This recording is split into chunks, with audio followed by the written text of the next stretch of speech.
banting setir jadi petani jamur, sekarang omsetnya 1 miliar. What? Oh, wow. Mari ngevlog di kebun Sen.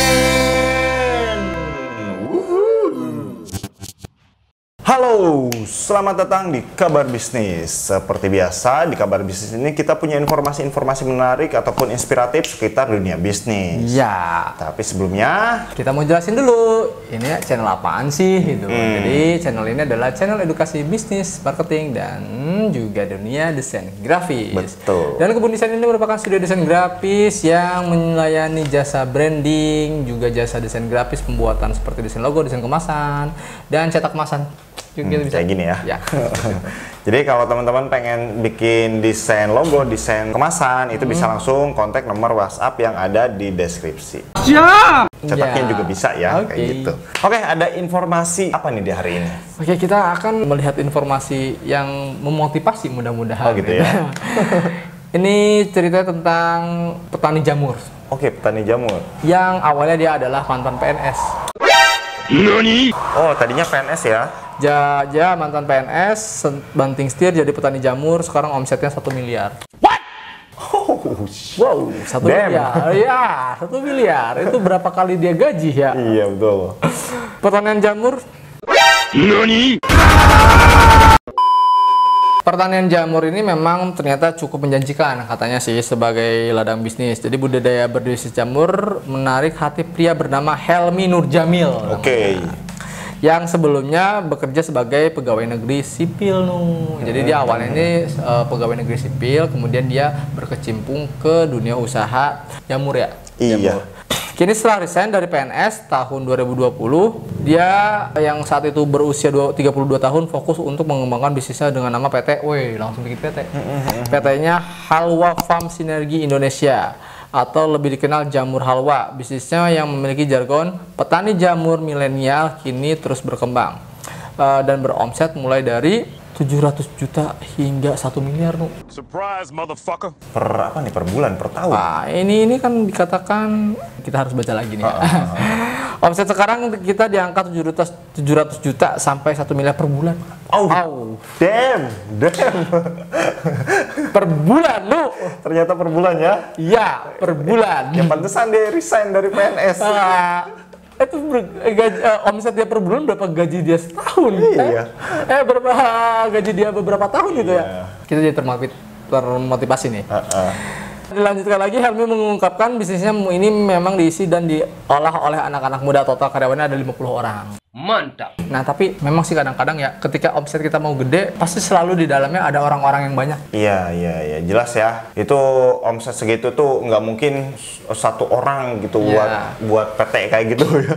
Ya mungkin karena Tuhan atau Sang Pencipta sudah mempercayakan rezeki ke si Helmi ini untuk bisa menghidupi 50 orang ini. Betul. Iya, kayak gitu.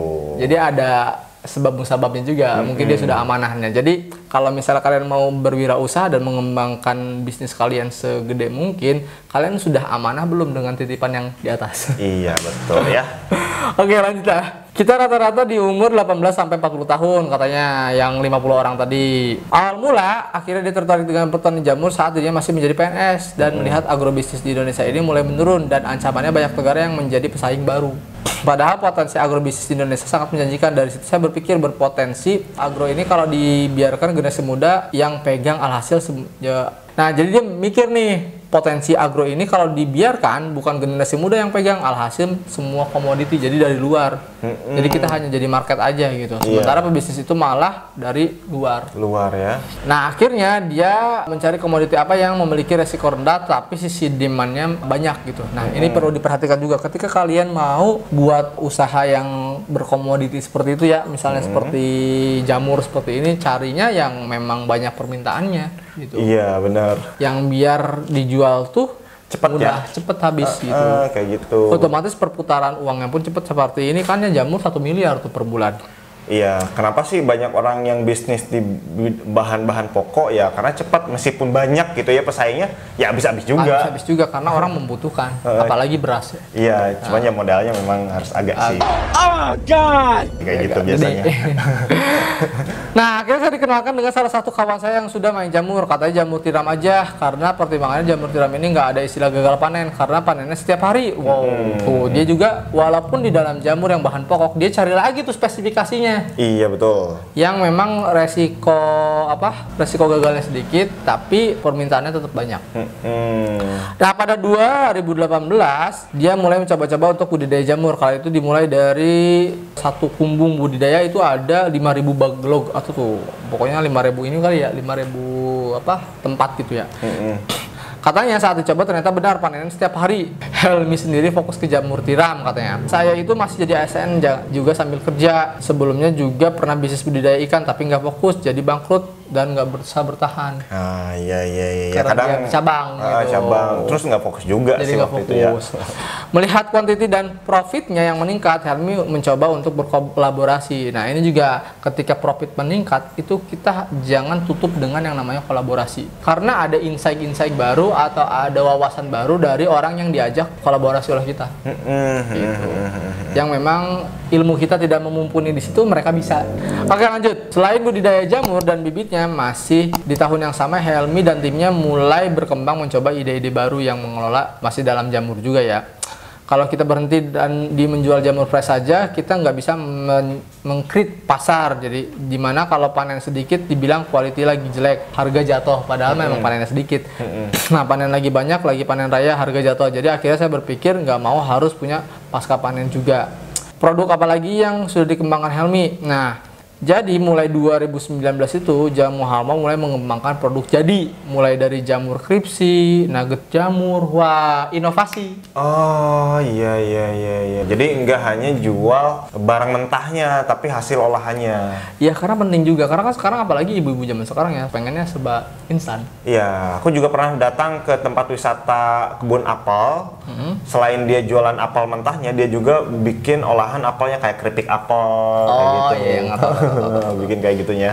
Kalau produksi paksa panen itu sudah ada online di beberapa toko. Ya, jadi dia juga tuh selalu memanfaatkan digitalisasi. Jadi misalnya produk-produk olahan tadi seperti jamur, crispy ya, terus jamur nugget dan lain-lain itu dia online kan, dan tentunya kalau misal online kayak gitu di dalam produknya dibuat kemasan yang menarik ya, dan harus ada izin BPOM-nya juga. Iya itu. betul. Nah, saat ini Jamur Halwa ini omsetnya udah 1 miliar. Ternyata dengan strategi distribusi jamurnya pun ke seluruh Indonesia. Jadi benar-benar tuh dia memikirkan dari hulu ke hilirnya. Iya benar. Dari mulai proses menanamnya, petaninya, kemudian online penjualannya, distribusinya juga. Jadi omset 1 miliar itu memang benar-benar ngurusin dari hulu sampai ke hilir. Seperti itu. Iya, belum inovasi-inovasinya. Inovasinya juga. Nah, jadi yang kita pelajari itu banyak sekali ya dari Pak Helmi ini. Yang pertama, kalau misal kita mau bisnis ya dia kan pernah gagal juga karena tidak fokus ya, jadi harus fokus. Kedua, kalau misal memang omset mau gede ya jelas kalian harus berinovasi dan harus pikirkan juga bisnis itu dari hulu sampai ke hilirnya. Iya betul.